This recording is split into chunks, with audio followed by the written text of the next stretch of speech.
Chapter 1. The Setup. A soft fog lingered over London that evening, wrapping Belgrave Square in a damp spectral hush. The gas lamps flickered, their light diffused into a pale glow upon the wet cobblestones. At the far end of the square, number 14 stood in dignified grandeur, its tall windows drawn with heavy velvet curtains and its brass knocker polished to a high sheen. Inside, the house buzzed with subdued excitement. Lady Margaret Whitcomb, widowed these past 3 years, yet still a striking figure in her 60s, had decided upon a dinner gathering that would bring together old friends and new acquaintances. Such evenings were her delight, a stage upon which polite conversation might suddenly veer into barbed remarks, and where unspoken grievances sometimes surfaced beneath the mask of civility. By 7:30, the guests began to arrive. First was Sir Reginald Phelps, a retired judge, whose reputation for severity lingered long after his retirement. A tall man with a hawk-like nose and sharp blue eyes, he carried himself with the air of one still presiding over a courtroom. He greeted Lady Margaret with stiff courtesy, his gaze sweeping the room as though weighing the character of each servant who crossed his path. Next came Catherine Phelps, Sir Reginald's much younger wife.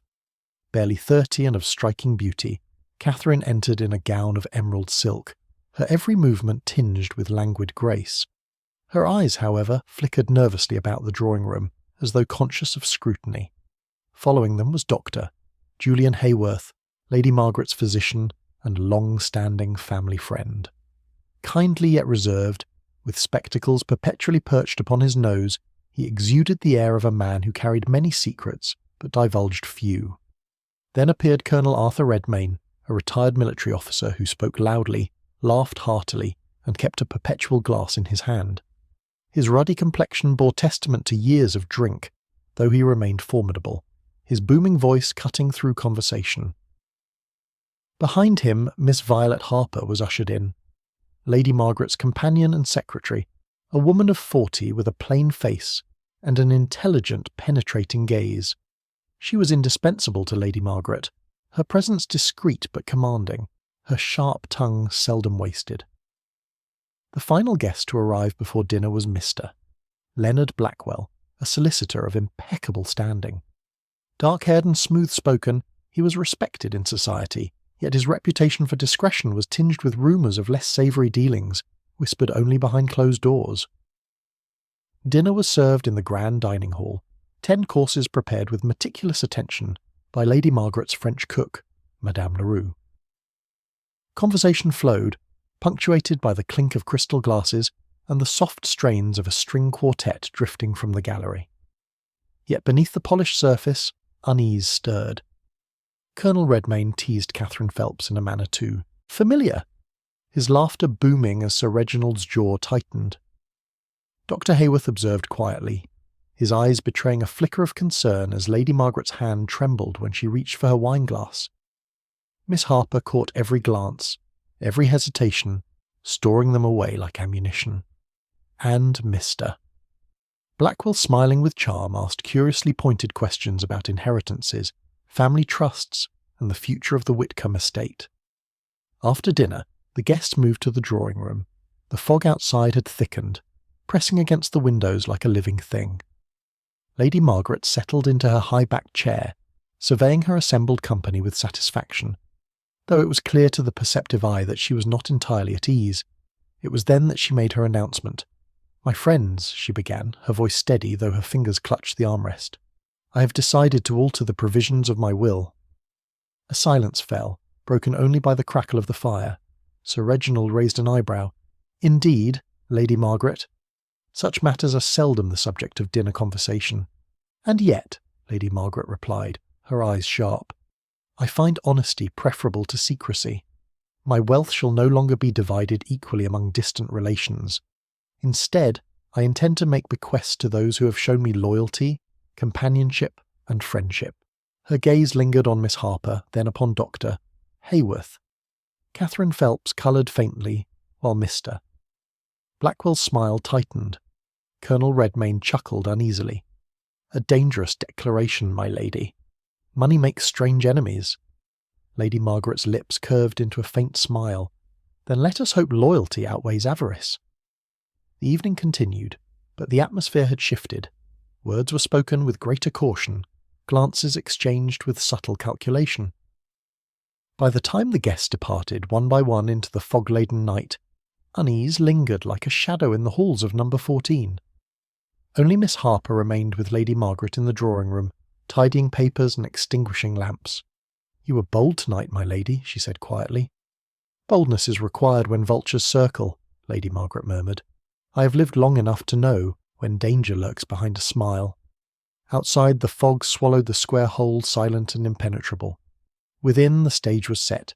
The curtain of polite civility had lifted, revealing the undercurrents of jealousy, ambition, and fear.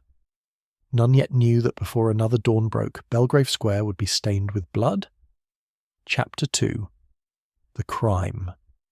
The morning after Lady Margaret's dinner party dawned bleak and grey. The fog had not lifted but settled more thickly upon Belgrave Square, muffling the city's usual bustle. A milk cart clattered faintly at a distance, and the muffled hooves of a cab horse sounded like ghostly echoes along the deserted street.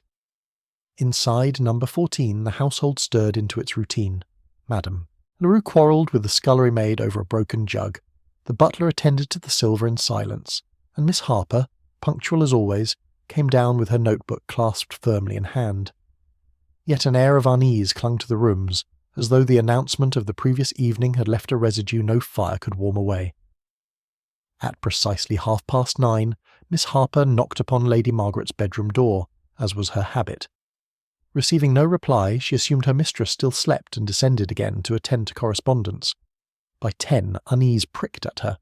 Lady Margaret was not a woman to linger abed, and her usual instructions for the day had not been delivered. Another knock. Silence. At last Miss Harper turned the handle and entered. The curtains were drawn against the fog, the air close with the scent of last night's embers. Lady Margaret lay upon the bed, her head resting to one side upon the embroidered pillow. For a moment Miss Harper believed her asleep. Then she noticed the unnatural stillness, the faint discoloration about her lips, and the overturned glass upon the nightstand. A cry escaped her. "My lady!" Within minutes the household was in turmoil. The butler sent for Dr. Haworth, who arrived breathless, his spectacles misting in the damp air. He bent over Lady Margaret, his hands steady though his face grew grave. "She is dead," he announced at last, his voice low, "and not by natural causes." A murmur of horror spread through the gathered servants. Dr. Haworth lifted the glass from the nightstand and sniffed. "Bitter almonds," he said grimly. "Cyanide." The words struck like a thunderclap. Lady Margaret Whitcomb, matriarch of one of London's oldest families, was murdered in her own bed. By 11 o'clock the news reached Sir Reginald Phelps and his wife, who arrived in a hastily summoned carriage. Sir Reginald stormed into the drawing-room, his face rigid with indignation, while Catherine clutched at her shawl, pale and wide-eyed.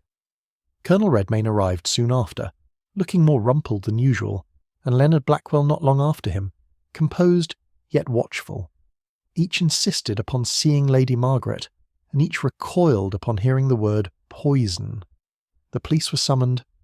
Inspector Graves, a burly, practical man from Scotland Yard, took charge of the scene. He questioned the household in gruff tones, examined the bedroom with dogged determination, and wrote copious notes in his leather-bound book. But already, shadows of suspicion loomed large. "It must be suicide," Catherine Phelps murmured tremulously. "She was so strange last night, making that announcement."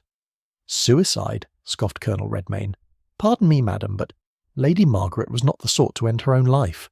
Not after boasting of her new will." Mr. Blackwell's dark eyes narrowed.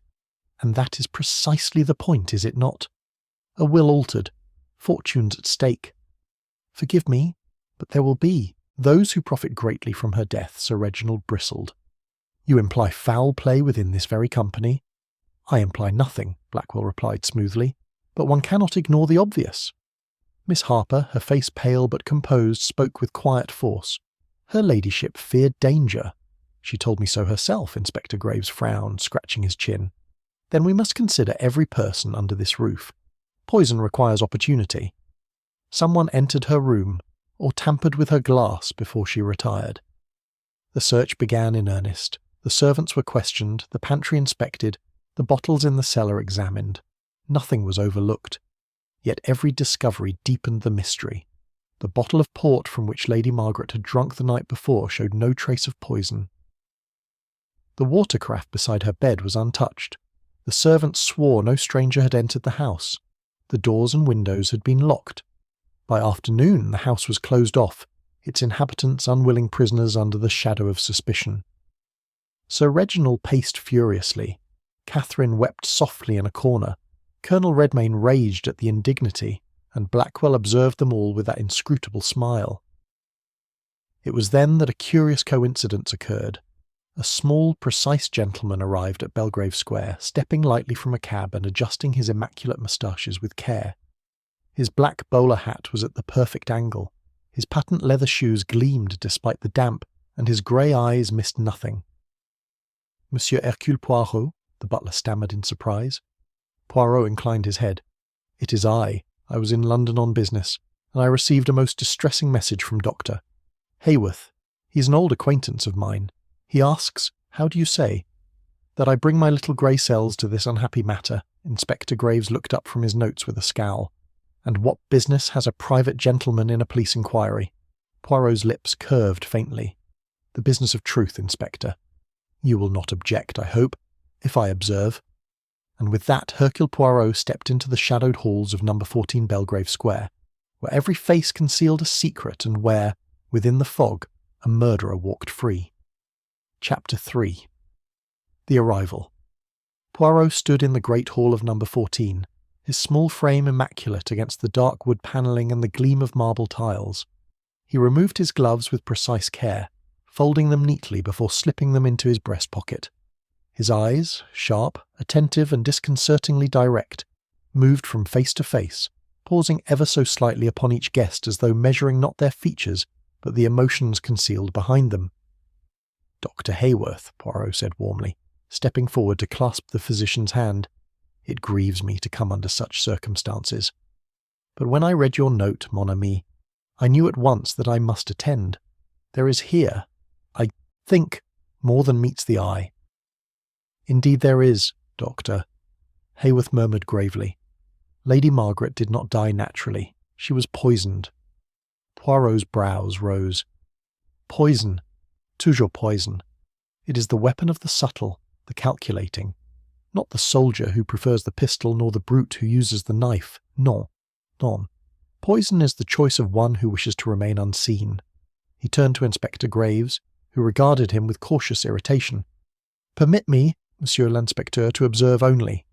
I do not interfere, no, but perhaps, if you indulge me, you may find my eyes useful." Graves, though reluctant, had heard of Poirot's reputation. "Very well," he muttered. "But it's Scotland Yard that leads this inquiry. Not a foreigner's fancy notions." Poirot inclined his head graciously. "Parfait." He was led to Lady Margaret's bedroom. The curtains still drawn, the room retained its oppressive stillness. Poirot moved slowly, his fingertips brushing the carved wood of the bedpost, his eyes lingering on the overturned glass, the untouched carafe, the faint smear of rouge upon a handkerchief at the dressing-table. He bent low over the bedside rug, his moustaches twitching as he examined a tiny shred of paper half hidden beneath the chair. Without comment, he folded it carefully and placed it in his pocket. "Remarkable," he murmured softly. Poirot returned to the drawing-room, where the household and guests were gathered like uneasy schoolchildren before a master. The fog pressed heavily against the tall windows, making the room feel as though adrift in some suspended, airless void. Poirot settled himself into an armchair, crossing his legs delicately. "Let us begin, if you please, with the facts. Lady Margaret was alive at— What hour, Miss Harper?" "Just after midnight, monsieur," Miss Harper replied steadily. "I looked in upon her before retiring myself. She was reading quite herself. She bade me good night. And in the morning, you found her dead?" "Yes." At 9:30, Poirot nodded. "Between midnight and 9 o'clock she died. The cause? Cyanide. Tell me, Inspector Graves, the bottle of port from dinner? No poison there?" "None," Graves grunted. "We tested it." "Eh bien, then the poison was delivered after Lady Margaret retired." Poirot's eyes gleamed. Or, more interesting, by some object already in her possession. A sweet, perhaps. A powder for the nerves. One must keep all possibilities open. Colonel Redmayne gave a snort. All very well, monsieur, but the house was locked. No stranger could have entered. Ah, Colonel, Poirot said smoothly, it is not always the stranger one must fear.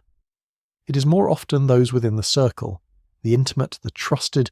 A ripple of discomfort stirred the room. Catherine Phelps shifted uneasily, her eyes darting toward her husband. Sir Reginald, stiff-backed, glowered at Poirot as though affronted. Mr. Blackwell sat serene, one leg crossed over the other, his fingers drumming idly on the armrest. Poirot's gaze rested upon him. Monsieur Blackwell, you are a solicitor, yes?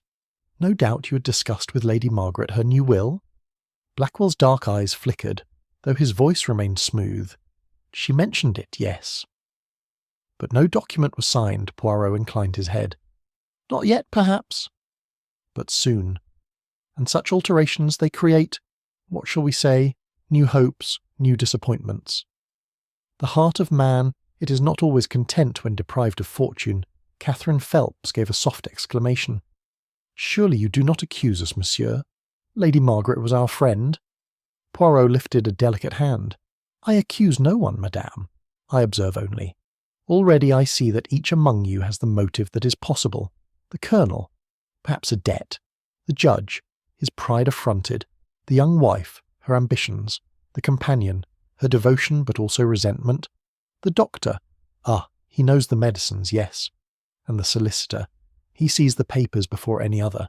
Each of you are touched by Lady Margaret's fortune, her favour, her secrets. Inspector Graves cleared his throat loudly. Enough, Poirot. I'll do the questioning. Poirot bowed his head, serene. As you wish, mon cher, but I too will ask, quietly, discreetly. For already I begin to see the shape of the truth. It is not yet clear, non, but soon the fog will lift. He leaned back in his chair, his eyes half closed, as though listening not to the murmurs of the living, but to the faint echo of the dead. In that silent drawing-room, with the fog pressing like a shroud against the windows, Hercule Poirot had entered the stage.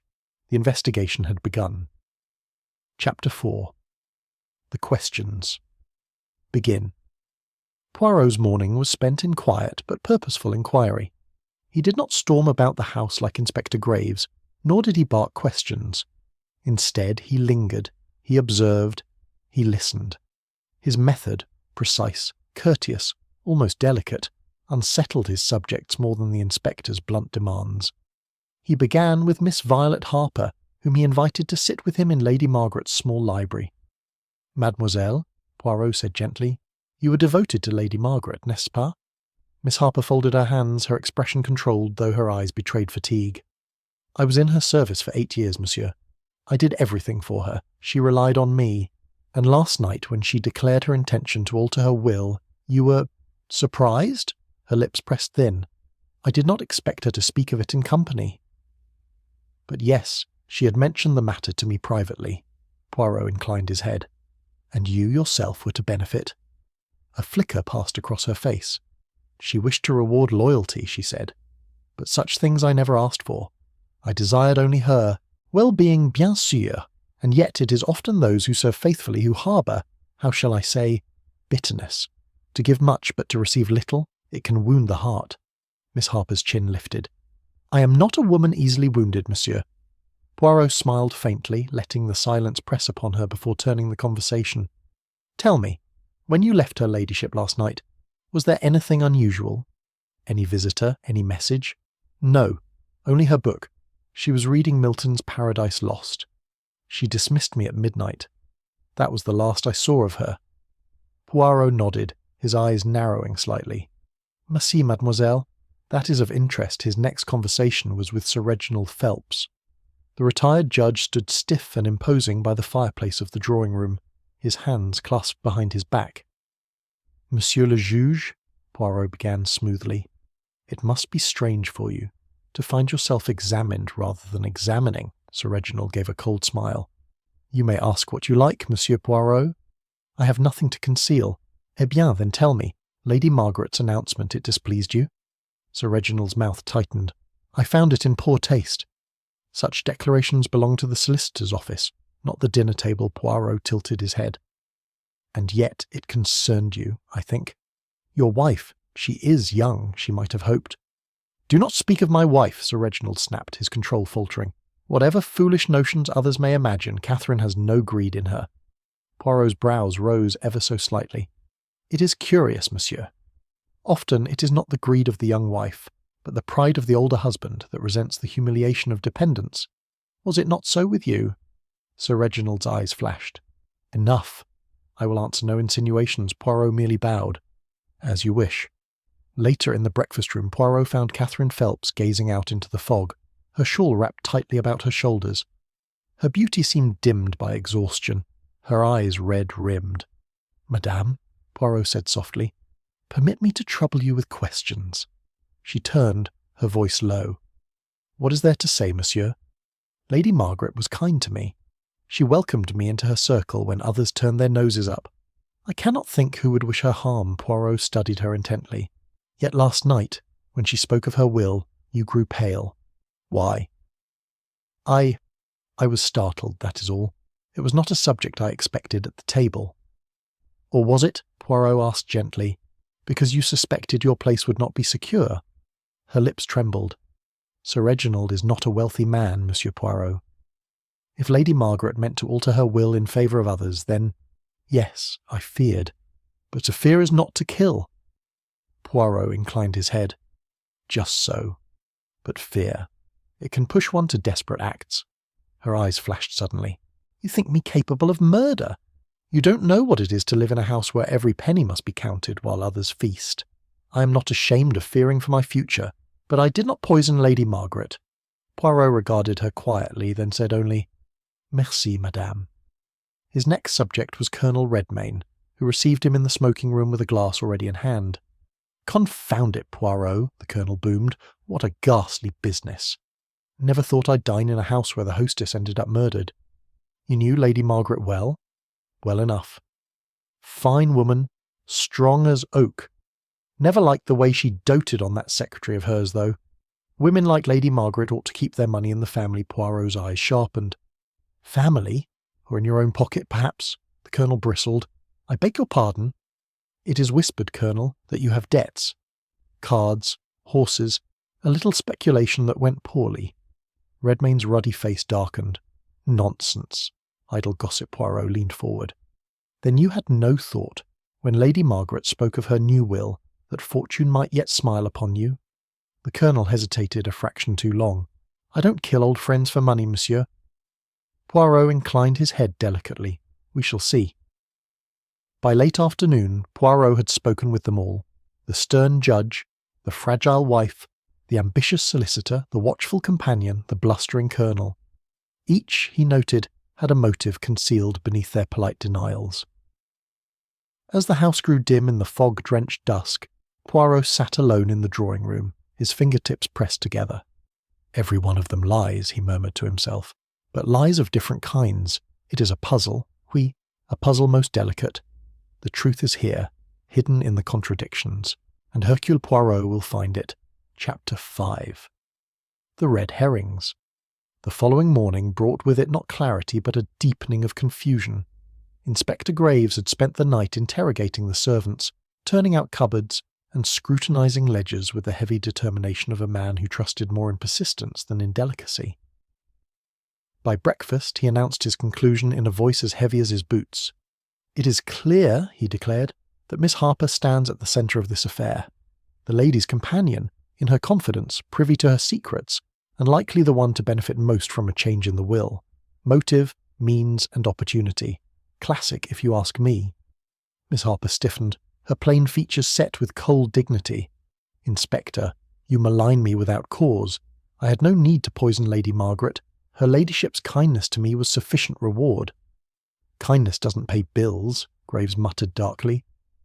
"And cyanide doesn't fall into teacups by accident." Poirot, seated at the table with his coffee precisely prepared, raised a delicate eyebrow. "Ah, mon cher Gravis, you have the energy, yes, but precision? Perhaps not so much. Tell me, have you asked yourself this question? If Mademoiselle Harper desired to poison her mistress, would she then be the one to discover the body, to raise the alarm, to invite suspicion upon herself? Non, it is not logical." Graves scowled. "Logic doesn't stop guilt. Poirot's eyes twinkled. But it reveals innocence. That afternoon, a new piece of evidence seemed to strengthen the inspector's theory. The butler, while searching the writing desk in Lady Margaret's boudoir, discovered a small vial wrapped in paper. When unwrapped, it proved to contain a crystalline powder unmistakably cyanide. Inspector Graves pounced upon it with satisfaction. Hidden in her desk? And who had access to this room, eh? The secretary? The companion? No one else. Case closed. Miss Harper paled, her composure faltering for the first time. I know nothing of it. I swear it was not there yesterday. Convenient, Graves sneered. Poirot, however, took the vial delicately in his gloved hands. He examined the paper in which it had been wrapped. Then, with his usual fastidiousness, he smoothed the creases and held it close to the light. His moustaches twitched. Curious, he murmured. The fold of this paper, it is hasty, clumsy. Lady Margaret was a woman of order. She would not tolerate such carelessness in her desk. And look, here, a faint smear of ink. A note written, perhaps, then destroyed in haste? None, Inspector. This vial was placed here after her death. It is a red herring, as you English say. Graves muttered darkly, but offered no reply. Poirot's attention next turned to Leonard Blackwell. The solicitor received him in the study with a smile of unflappable composure. "You are very thorough, Monsieur Poirot," he remarked smoothly, "but I fear you will find nothing." Lady Margaret's affairs were conducted entirely in accordance with law. Poirot tilted his head. "And yet, monsieur, you stand to lose much if her new will is executed. Perhaps instead you prefer her dead, leaving matters unaltered?" Blackwell's smile tightened. "You mistake me. I gain nothing by her death. If anything, I lose a valued client." Poirot's gaze sharpened. "But not perhaps a hold, eh? The dead, they do not change their minds, they do not surprise. A living woman with new intentions. She is less convenient." Blackwell's eyes flickered, then steadied.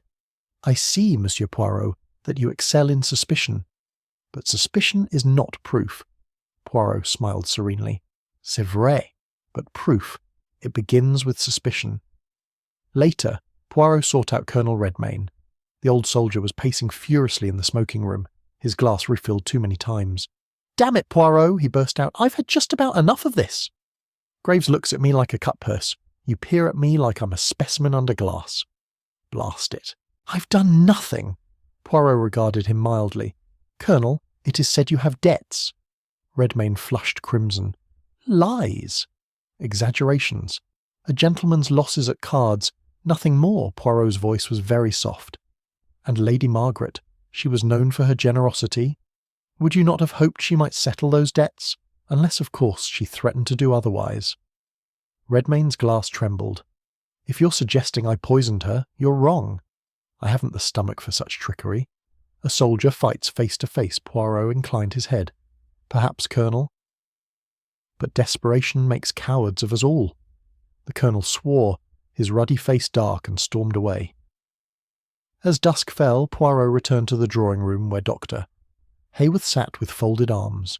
The physician's face bore lines of care, his eyes weary. "You, too, are under suspicion, mon ami," Poirot said quietly. "You, who knew the medicines, the poisons, the ways of death." Dr. Haworth sighed heavily. "I expected as much. But I assure you, Poirot, I had no hand in this. Lady Margaret was my patient, my friend. I would not harm her." Poirot studied him closely. "And yet you sent for me at once." "That was wise, yes, but also curious. You knew there would be questions. Perhaps you wished me here to shield you." Haworth met his gaze. "No. I wished you here because I feared Graves would seize upon the wrong conclusion. And I was right. You've seen it already. The red herrings, the planted vial, the lies. Without you, Miss Harper would hang." Poirot's eyes softened just a little. "You're correct, mon ami, but take care. Even truth can be twisted." He rose, glancing once more at the fog-bound windows. Somewhere within this house, a murderer was watching, waiting, hoping their trick would hold. But Hercule Poirot had seen too much already. The red herrings only confirmed what he knew in his heart. The killer was clever, yes, but not clever enough. Chapter 6. A clue in detail. The fog still pressed heavy upon Belgrave Square, as though the world itself sought to enshroud the mystery. Poirot rose early, dressing with his usual precision, his moustaches waxed to symmetry, his shoes gleaming. He took his coffee in silence, his eyes moving not over the room, but inward, to the little grey cells at work. At 9:30, he requested that the household assemble in the morning room. Inspector Graves grumbled but complied, determined not to allow this foreigner to usurp his authority. "Mes amis," Poirot began smoothly, "we are told that Lady Margaret died of cyanide. The question is, how was it given? The port was clean, the carafe untouched. Therefore, the poison must have been delivered otherwise. This morning, I ask you to remember, what did Lady Margaret take with her when she retired?" There was silence. Then Miss Harper said slowly, "Her book."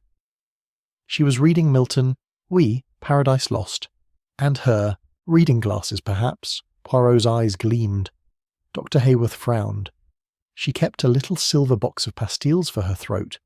She often complained of dryness. "Ah!" Poirot exclaimed softly. "Pastille. Yes, yes, that is very suggestive. A lozenge, perhaps, laced with poison. Gentle, undetected until the moment of dissolution. Inspector Graves. Is the box still in her room?" A hurried search was made. Presently the butler returned, carrying the little silver case. Poirot opened it delicately. 2 lozenges remained, pale and innocuous. He sniffed them. His moustaches quivered. "C'est cela," he said quietly. "One of these pastilles carried death." Lady Margaret took it without suspicion. Graves growled. "So any one of them could have tampered with it." "That helps us little au contraire," Poirot murmured. "It helps us very much. For to tamper with so small a thing, to place it again unseen, requires opportunity. Lady Margaret kept this box close by, in her bag, at her table, in her room. Only those near to her could reach it." His eyes moved slowly over the assembled faces. Sir Reginald rigid, Catherine pale, Blackwell smooth, Redmayne flushed, Miss Harper tight-lipped, Doctor, Haworth grave. Poirot's gaze lingered. "And more. There is detail, always the detail. The box is polished silver, is it not? And yet, regardez, here, a faint mark, a smear of powder upon the clasp." Inspector observed Graves bent close. Indeed, the trace was visible, a tiny grain caught in the groove. "Cyanide leaves its mark," Poirot said softly, "and whoever handled this box clumsily, they left behind the smallest of betrayals." Afterwards Poirot withdrew alone to the library. He sat with folded hands, his eyes half closed. Hastings was not here to listen, but Poirot spoke nonetheless, softly to the silence. The companions, the servants, the family, each had a reason. But the method, that is the key. Poison slipped into a lozenge. That is not the work of passion. It is patience, calculation, cold design, a crime of intelligence, not of impulse. The soldier, none. The judge, perhaps, but his pride is too blunt. The wife, she trembles, she fears, but she's not so precise. The doctor, yes, he knows the chemistry, but would he risk so obvious a suspicion? And the solicitor, yes, he is patient, he is calculating. Always the lawyer, he thinks of papers, of control. Could it be?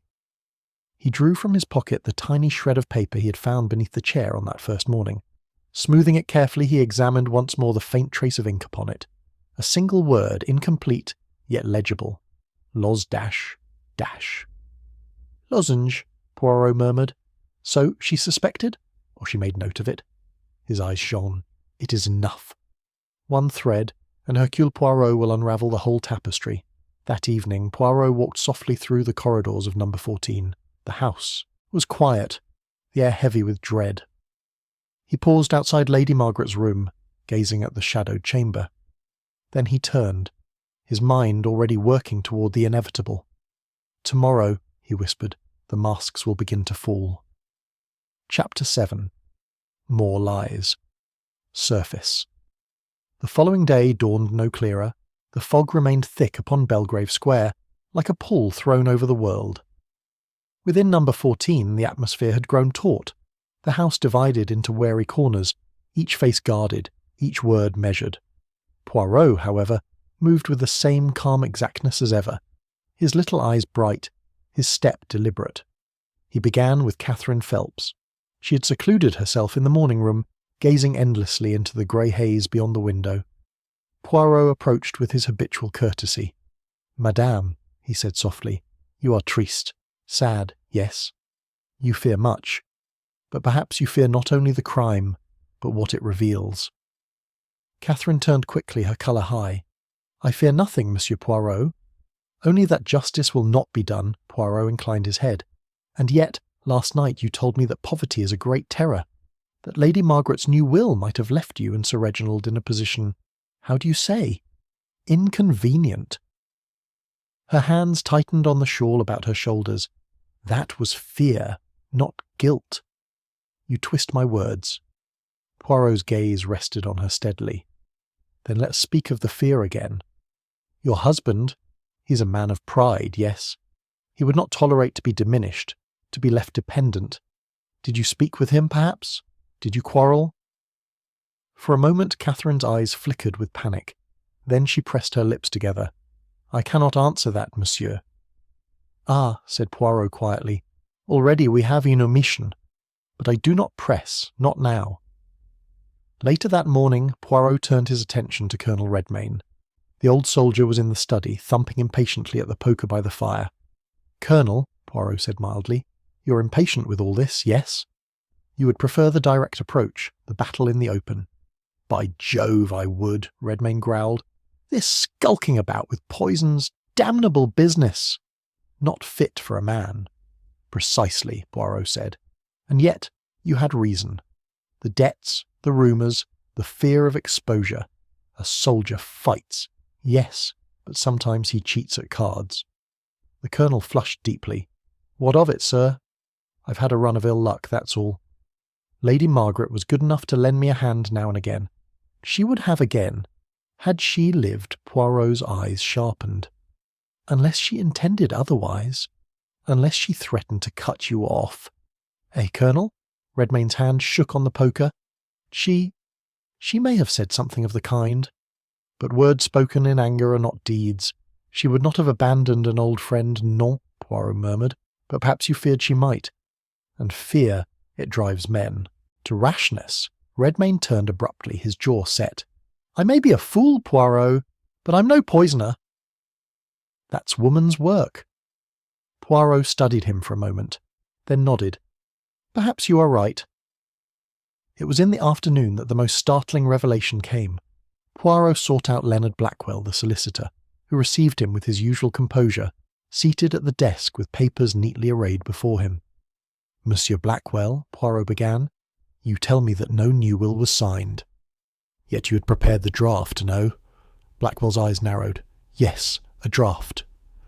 Lady Margaret wished it ready, but she had not signed. "And that draft," Poirot said softly, "would you allow me to see it?" Blackwell hesitated, then drew from his case a folded sheaf. Poirot spread it carefully upon the desk. His little eyes moved rapidly over the lines. Bequests to Miss Harper, to Dr. Hayworth, to certain charities, small sums to Colonel Redmayne, nothing to the Phelps. "Interesting," Poirot murmured. "Very interesting. But tell me, monsieur, this document, it is unsigned. And yet here, upon the edge, a faint trace of ink smeared as though by a careless hand. Whose hand, I wonder?" Blackwell's smile grew thin. "I cannot say. Lady Margaret may have touched it." "Non, non," Poirot said. "Her writing was always precise, yes?" "No, this smear, it belongs to another. Someone who handled it quickly, too quickly. Someone anxious to conceal." Blackwell's eyes met his, steady but hard. "You imply much, Monsieur Poirot." "I observe only," Poirot replied gently. "But the lies, they begin to surface. One says nothing of a quarrel, but there was one. Another denies debts, but there are debts. A document is said to be untouched, but it is not so. Lise, mes amis, they gather like fog, yet soon the sun will burn them away." That evening in the dining hall, Poirot stood alone for a long while, gazing at the empty chair at the head of the table, where Lady Margaret once presided. He spoke softly, as if to her unseen presence. "You were clever, madame. You left the hint, the fragment of paper, the note upon the lozenge. You knew perhaps that danger was near, and now I must find which of your friends, your companions, was not a friend at all. Chapter 8. The emotional turning point. The tension within number 14. Belgrave Square had reached a fever pitch. By the third day, the fog outside seemed almost to mirror the cloud of suspicion within. Meals were eaten in silence, footsteps echoed with unease, and eyes darted nervously as though every word might betray guilt. Poirot, however, was calm, maddeningly calm, as Inspector Graves muttered more than once. He moved quietly from room to room, his hands clasped neatly behind his back, his gaze missing nothing. He listened to whispers, to sighs, to silences. And at last, that afternoon, he pressed the fragile structure of the lies until it began to crack. It was Catherine Phelps who broke first. Poirot found her in Lady Margaret's boudoir, seated at the dressing table where the silver-backed brushes lay untouched. Her reflection in the mirror was pale, her eyes wide and haunted. She started when Poirot entered, her hand flying to her throat. "Madame," Poirot said softly, "you are in distress." "May I sit?" She gave a quick nod, her breath uneven. Poirot seated himself, folding his hands with precision. "You are afraid," he said simply. Catherine's lips trembled. "I am not afraid, only weary. This house, this endless suspicion, it presses upon me." Poirot inclined his head. "Oui, suspicion is a heavy burden, and you, madam, you carry also another. You have not told all the truth." Her eyes darted to his, then away. "I have told you what I know." "Non," Poirot said gently. "The night of Lady Margaret's death. You quarrelled with Sir Reginald, did you not?" Her hand clenched upon the table. How do you know?" Poirot smiled faintly. "The walls, they have ears, madame. And more, your eyes. They betray you. Tell me, what was the quarrel?" She hesitated, her face pale. At last she whispered, "He was furious. Furious that Lady Margaret would dare disinherit us. He said she would regret it, that no woman had the right to play such tricks with his name." Poirot's eyes gleamed. "Ah, and you feared he meant violence?" Tears welled suddenly in Catherine's eyes. "I begged him to leave it alone, but he would not listen. He said she would never live to alter the will. Oh, monsieur, I swear I thought it was only words. I never dreamed—" Poirot raised a hand. "Tranquille, madame. Calm yourself. Words are not yet deeds. But this quarrel, it is most significant Poirot left her and found Sir Reginald in the study, standing rigidly by the mantelpiece. When confronted, the old judge blustered. 'You dare accuse me of threats, Poirot?' Mere exaggerations in the heat of argument. Nothing more." Poirot's voice was silky. "Exaggerations, monsieur? Or the truth slipping out before it could be concealed?" Sir Reginald's face darkened, but he said nothing more. That evening a second revelation shook the house. The butler, pale and trembling, approached Inspector Graves and Poirot with a confession.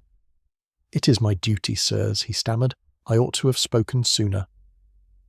The night of the dinner, after Lady Margaret retired, I saw Mr. Blackwell near her door. He was carrying papers. I thought nothing of it at the time, as he is her solicitor. But now— Poirot's eyes glittered.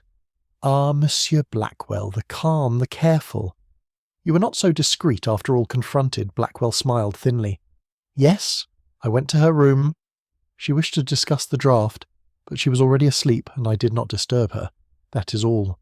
"Eh bien," Poirot murmured. "Then how does you explain the fragment of paper, Laws, torn and hidden beneath her chair? A note she wrote, perhaps, when disturbed." For the first time, Blackwell's composure wavered. "I cannot say. Perhaps she dropped it earlier, perhaps," Poirot said softly. "Or perhaps you are not so innocent." As night closed in, Poirot sat alone, reflecting. The lies had risen to the surface. Catherine's silence about her husband's threats, Blackwell's clandestine visit, the Colonel's concealed debts, Miss Harper's denial of knowledge about the lozenges. Each lie was a piece of the puzzle. "But which, mon Dieu, is the lie that kills?" Poirot whispered. He leaned back, his eyes half closed. "The truth. It trembles at the edge. Tomorrow I shall press harder, and then we shall see who breaks Chapter 9. The trap." The next morning dawned little different from the last. The fog hung thick. The square beyond the windows seemed suspended in a pale grey void. Yet within number 14 the air was charged with anticipation. Hercule Poirot had requested, no, commanded, that all remain in the drawing-room at 10 o'clock sharp. Inspector Graves grumbled. The Colonel paced, Catherine Phelps clutched her shawl, and Leonard Blackwell maintained his smooth smile. Miss Harper sat stiffly, her hands folded upon her lap, while Dr. Haworth stood by the fire, his face unreadable. At precisely 10 Poirot entered. Immaculate as ever, his moustaches gleamed, his shoes shone, and his eyes glittered with suppressed energy. He paused in the doorway, surveying them as though an audience gathered for his performance. Then he moved to the centre of the room, where a small table had been set. Upon it lay the silver lozenge case, a sheaf of documents, and the tiny vial of cyanide. "Mesdames et messieurs," Poirot began, his voice calm yet resonant, "we arrive at the moment when the masks must fall. You think perhaps that Inspector Graves will find the truth by accident. No, it is not so. The truth, it must be made to reveal itself. Therefore, I shall make for you a little experiment." He lifted the silver box delicately. "Here, the pastilles. One poisoned, it was said. But more interesting than the lozenge itself is the manner in which it was returned. A clumsy hand placed it back inside. Regardez, the faint grain of powder upon the clasp. Lady Margaret would never have tolerated such disorder. So who was it? Who tampered with this little box?" His eyes swept the room. No one moved. Poirot continued softly but relentlessly. "Each of you has lied. Madame Catherine, you concealed your husband's threats. Sir Reginald, you pretended your pride was not touched, but it was. Colonel Redmayne, you denied debts that were very real. Miss Harper, you claimed ignorance of the pastilles, though you knew well they were always at Lady Margaret's side. And Monsieur Blackwell, you entered her room that very night, though you denied it until the butler spoke. Lies, all lies, yet only one among you placed poison." There was a stir. Colonel Redmayne gave a gruff oath. Catherine gave a small cry. Poirot raised his hand for silence. "Now we come to the true trap. Lady Margaret, she was not a fool. She knew danger lurked. She made a note, a single word, torn, hidden, loz dash dash. What does it tell us? That she suspected the very box by her side. She intended to write lozenge, and she hid it, as a warning. But why only the fragment? Because she was interrupted by the murderer." Poirot's eyes gleamed as they moved from face to face. He lowered his voice. "So I ask myself, who among you would fear most the alteration of her will? Who would have both the patience to prepare such a method, and the access to place it unseen? And at last, mes amis, the little grey cells, they give the answer." He tapped the documents upon the table. "The new will!" It was in draft only, unsigned. But already it threatened some, comforted others, and one man above all could not allow it. The solicitor. Monsieur Leonard Blackwell. All eyes turned. Blackwell's composure wavered, then hardened again. "This is absurd," he said smoothly. "Lady Margaret trusted me. Why should I wish her harm?" Poirot's voice rang out. "Because, monsieur, with her alive, your position was insecure. She might change her solicitor, expose your dealings, alter her will to the detriment of your advantage. But dead, she could do none of these things. And you alone had the skill, the patience, the subtlety to lace a lozenge with poison and return it to the box.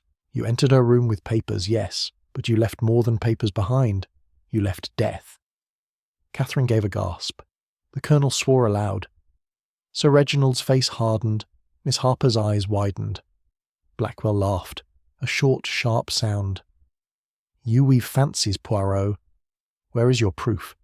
Poirot's moustaches twitched. "Proof. I give it to you now. The fragment of paper, monsieur. It bears Lady Margaret's ink, but upon it also a smear. A trace identical to the ink of your pen, the pen you carried that night. You were careless when you thrust the lozenge back into her box, and clumsy when you handled her note.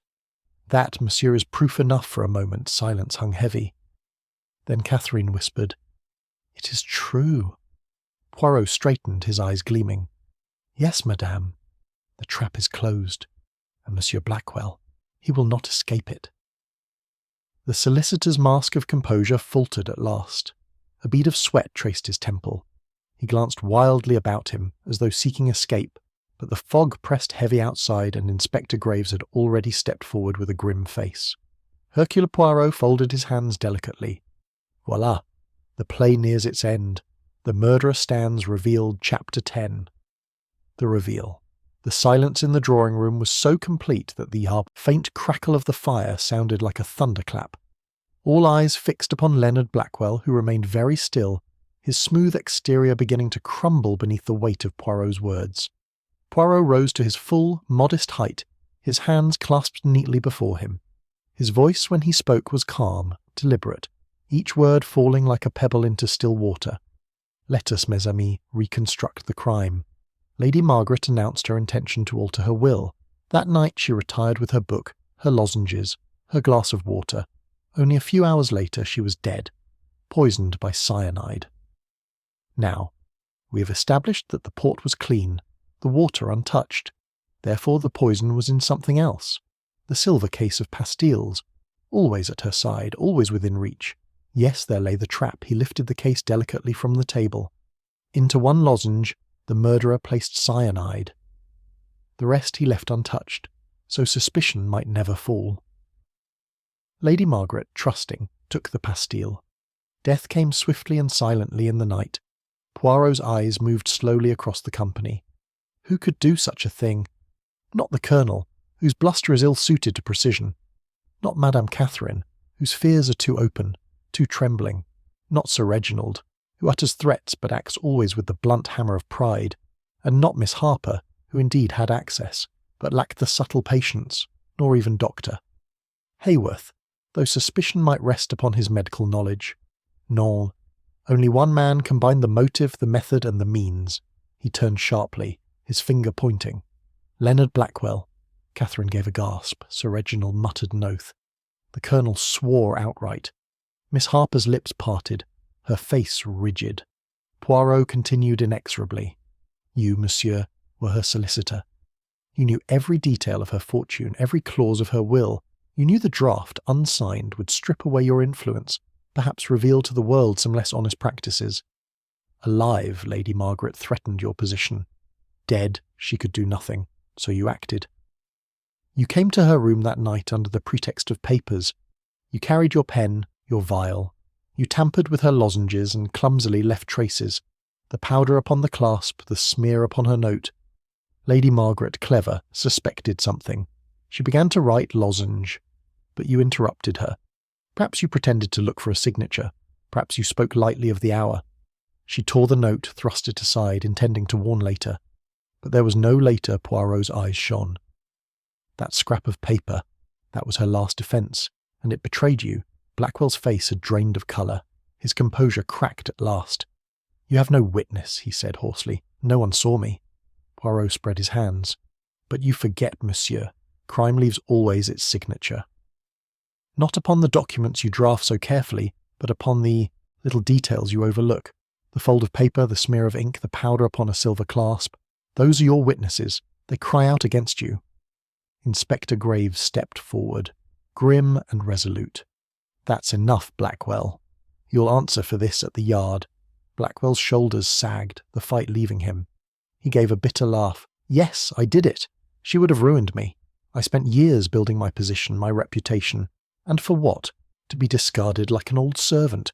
She gave everything to her doctor, her companion, even her charities. What did I have left? Nothing. His voice dropped, almost to a whisper. So I took what I could. And now it ended. Poirot inclined his head, grave and composed. It is always thus, monsieur. The crime, it brings not freedom, but chains. You poisoned her to preserve your place, but instead you destroyed it. Such is the folly of greed. There was a long silence. Catherine clung to her husband's arm, her face pale. Colonel Redmayne stared into the fire, muttering to himself. Miss Harper's eyes brimmed, though her lips pressed tight. Dr. Haworth looked down, sorrow in his expression. Poirot drew himself up, adjusting his cuffs with delicate precision. And so, mesdames et messieurs, the curtain falls. Lady Margaret Whitcomb is avenged. The butcher of Belgrave Square, for so the whisper will go, is unmasked. He gave a small bow. Hercule Poirot has spoken. Chapter 11. The Reflection. The events that followed were swift and inevitable. Inspector Graves, now grimly respectful of Poirot's deduction, departed with Leonard Blackwell under guard. The solicitor's shoulders sagged as he was led into the fog that pressed against Belgrave Square like a suffocating shroud. The iron gate clanged behind him, its echo lingering in the damp air. Within number 14 the atmosphere shifted. The heavy dread that had hung over the house began to ease, though it was replaced by sorrow. Lady Margaret's absence was no longer an oppressive mystery, but a solemn fact. Her chair at the head of the dining table would remain forever empty, her sharp wit and steady hand silenced. Poirot lingered in the drawing-room, gazing thoughtfully into the fire. The others, subdued, had withdrawn, leaving only Dr. Haworth beside him. "You were right," the doctor said quietly. "I confess, I doubted at first." "But you saw what none of us did," Poirot inclined his head, his voice measured. "It is not magic, mon ami. It is the little grey cells. They must be exercised with order and method, always the smallest of details. A fragment of paper, a careless smear. They reveal what the eye of the policeman, rushing, too often ignores." Dr. Haworth gave a faint smile. "And yet, even with your triumph, there is no joy in it, is there?" Poirot's eyes softened. "Non, always it is the same. Behind every crime there is not only the victim, but the tragedy of the criminal. Blackwell, he was not born wicked. He permitted ambition, greed, fear to master him. He believed that by removing one life he would preserve his own. But you see, murder never preserves. It only destroys." He leaned forward, his hands pressed together. Lady Margaret was strong, intelligent. She suspected danger, but she trusted too much. It is always thus. Trust. It is beautiful, but it makes one vulnerable. And so, once again, Poirot sees how fragile is the balance between loyalty and betrayal. The fire crackled, sending shadows flickering across the room. Poirot's gaze remained fixed upon the flames. "Do you know, mon cher," he said softly, "I have sometimes envied the English calm, their restraint. But in moments like these I see that beneath the calm lies turmoil. Pride, jealousy, money, fear. They drive men and women alike to folly. And yet, in the end, there is always the truth." Always Dr. Haworth sighed. "What will you do now?" Poirot rose, adjusting his immaculate cuffs, smoothing his moustaches into perfect symmetry. "I will do as I always do, mon ami. I will leave. Others will tidy the remnants, pronounce their verdicts, make their records. Poirot, he's content only when the truth is laid bare. My task is finished." He took his hat and gloves from the stand, placing them with delicate precision. At the door he paused, glancing back once at the empty room, where Lady Margaret's portrait gazed sternly down from the wall. "She feared the vultures circling," Poirot murmured. She was correct. But even vultures cannot escape the little grey cells. With that, Hercule Poirot stepped into the fog-bound morning, his figure vanishing into the whiteness, leaving behind a house forever altered and a circle of people who would never again dine together under the same roof. The mystery of Belgrave Square was ended. Hercule Poirot walked on. Chapter 12. The Quiet Exit. The house at number 14 grew silent in the days that followed. Servants moved softly, as though unwilling to disturb the hush that lingered in Lady Margaret's absence. Heavy curtains were drawn, not only against the winter fog, but against memory itself. Poirot, meanwhile, remained in London but a short while. The Yard had taken Leonard Blackwell into custody. The newspapers reported the scandal with breathless relish, branding him the butcher of Belgrave Square.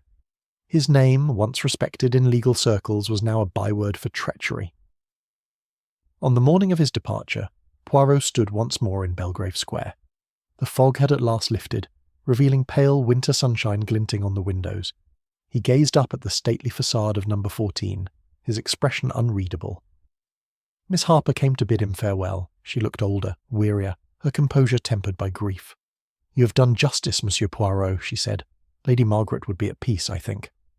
Poirot bowed his head. "Perhaps. Yet peace. It is a strange thing, mademoiselle. For Lady Margaret, yes, the suffering is ended. For others, the scars remain. Justice is never without cost." Miss Harper's eyes filled, though she kept her voice steady. I will remain here until her affairs are settled. She wished me provided for. It is a lonely task, but I shall do it, bon, Poirot said gently. You are loyal. Do not let bitterness take root in that loyalty. It is the bitterness, always, that leads to ruin. He left her with a delicate bow and stepped into the cab that awaited him. As the cab rattled away through the streets of London, Poirot sat back, his gloved hands folded neatly. His eyes were half closed, his thoughts quiet. Another crime solved, another mask torn away, another soul destroyed by greed. Yet there lingered, as always, that faint melancholy that accompanied his triumphs. He was not a man to revel in victory, for each revelation meant the ruin of a human life. The brilliance of deduction, the satisfaction of the little grey cells, was always shadowed by tragedy. He murmured softly to no one but himself. It is curious. The murderer thinks himself clever. He believes the detail will be overlooked. But always, it is the detail that betrays him. The fold of a paper, the smudge of ink, the grain of powder, so small, so insignificant, yet they speak louder than 1,000 words. Such is human folly. The cab turned toward his lodgings. Poirot straightened his hat, adjusted his moustaches with care, and allowed a faint smile to touch his lips. Eh bien, he whispered, until the next crime calls for Hercule Poirot. And with that, the little Belgian detective disappeared once more into the great endless streets of London, leaving behind him a mystery concluded, a circle broken, and a truth that would echo in Belgrave Square for many years to come.